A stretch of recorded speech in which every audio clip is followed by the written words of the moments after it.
all one word. Look at that. The whole line is one word. Oh. Indriyasyandriyasyarte. Actually, it's not one word, but it's just, I guess, how they put it together there. Indriyasyandriyasyarte raga dvesho vyavastito tayor navasham agachat tao yasya paripantino. I will read the word for word because we're going to come back to this a little bit. Indriyasya, of the senses. Indriyasya arte, in the sense objects. Raga, attachment. Dvesho, also detachment. Vyavastito, put under regulations. Tayo, of them. Na, never. Vasam, control. Agachet, one should come. Tao, those. He, certainly. Asya, his. Paripantino, stumbling blocks. Translation. There are principles to regulate attachment and aversion pertaining to the senses and their objects. One should not come under the control of such attachment and aversion because they are stumbling blocks on the path of self-realization. I'll just read that again. There are principles to regulate attachment and aversion pertaining to the senses and their objects. One should not come under the control of such attachment and aversion because they are stumbling blocks on the path of self-realization. Srila Prabhupada's purport. Those who are in Krishna consciousness are naturally reluctant to engage in material sense gratification. But those who are not in such consciousness should follow the rules and regulations of the revealed scriptures. Unrestricted sense enjoyment is the cause of material engagement, but one who follows the rules and regulations of the revealed scriptures does not become entangled by the sense objects. For example, sex enjoyment is a necessity for the conditioned soul, and sex enjoyment is allowed under the license of marriage ties. According to scriptural injunctions, one is forbidden to engage in sex relationships with any woman other than one's wife. Of course, the reverse is true here as well. Any man other than one's husband. All other women are to be considered as one's mother. But in spite of such injunctions, a man is still inclined to have sex relationships with other women. These propensities are to be curbed. Otherwise, they will be stumbling blocks on the path of self-realization. As long as the material body is there, the necessities of the material body are allowed, but under rules and regulations. And yet we should not rely upon the control of such allowances. One has to follow these rules and regulations unattached to them, because practice of sense gratification under regulations may also lead one to go astray, as much as there is always the chance of an accident, even on the royal roads. Although they may be very carefully maintained, no one can guarantee that there will be no danger even on the safest road.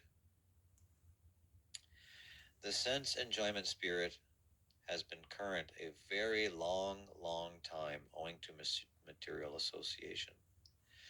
Therefore, in spite of regulated sense enjoyment, there is every chance of falling down.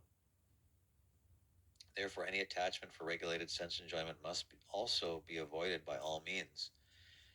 But attachment to Krishna consciousness or acting always in the loving service of Krishna detaches one from all kinds of sensory activities. Therefore, no one should try to be detached from Krishna consciousness at any stage of life. The whole purpose of detachment from all kinds of sense attachment is ultimately to become situated on the platform of Krishna consciousness. Srila Prabhupada Ki Jai. Difficult to understand and apply, right? So the contrast that Prabhupada's often making in the Bhagavad Gita and throughout his books is the situation of pure devotional service and the situation of being entangled in the modes of nature. It's really interesting because there's a lot like that. That's often the contrast that Prabhupada makes.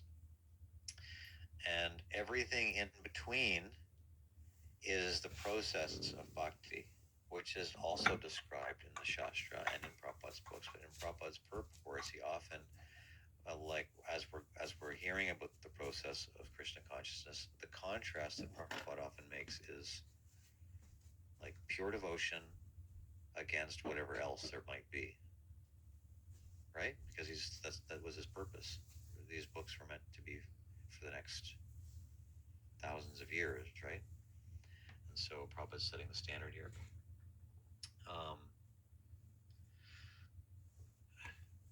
So we'll just keep that in mind as we go on. But those who are not in such consciousness should follow the rules and regulations of the revealed scriptures. So those who are not in such consciousness or not in Krishna consciousness, then rules and regulations are meant for those of us who are trying to become Krishna consciousness. And why? Because if we don't restrict our sense enjoyment, then we don't find some way to restrict our senses, then we become entangled in this world. And this is a challenge because it's probably safe to say, because we're all here in Kali Yuga, we've probably been around for a while trying to engage our senses. And so the idea of restricting our senses is like trying to go against the flow. If you're by the sense enjoyment, of course, Prabhupada uses the example of sex life in the purport because it's very clear to see how one can get entangled in an unfavorable situation if one doesn't control one's sex impulses. That's like, probably the easiest example to go to. So that was pretty much just a review of the first part of Prabhupada's purport. So in the translation, there are principles to regulate attachment and aversion pertaining to the senses and their objects. And the words here are raga for attachment, vesha, some very powerful qualities that are present in a self-realized soul. And he's already mentioned some of these in earlier chapters, like the one that we're looking at right now.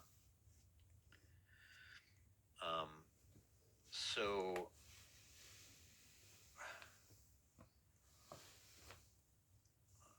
actually, just while I'm on this, let me share something else with you. Just I don't know what devotee did this, but you can look up any Sanskrit word here, and it'll give you how it's defined in Prabhupada's books and show you where to find the word. Pretty amazing, eh? I don't know if anybody's seen this. SanskritDictionary.org. And I don't know who did this, but I'm pretty impressed with this. And so here we see the different ways that this word is used. Dvesha, hate, envy, or jealousy. You could say envy is a little bit more intense than jealousy, but Dvesha, detachment, so you can see the range how this word is used. Anyway, take note of that. It's cool if you like to, the hatred or the love of something, it's both the same thing in one sense. Like either we love something or we hate it.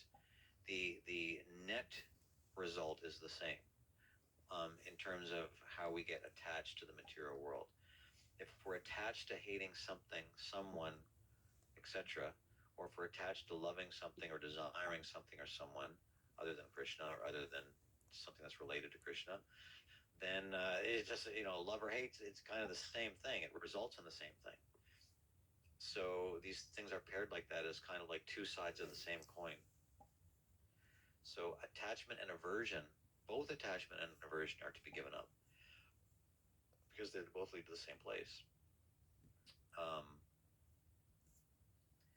But we should not rely upon these rules alone because practice of sense gratification under the rules may lead one to go astray, as much as there is a chance of an accident even on the royal roads. Prabhupada is, sometimes the way he uses English is so nice.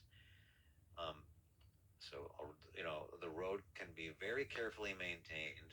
We can maintain ourselves very carefully in our Krishna consciousness, but no one can guarantee just from the practice of these things, these rules and regulations alone, that it's all going to be good. It may even seem like the safest road. So we're meant to do more than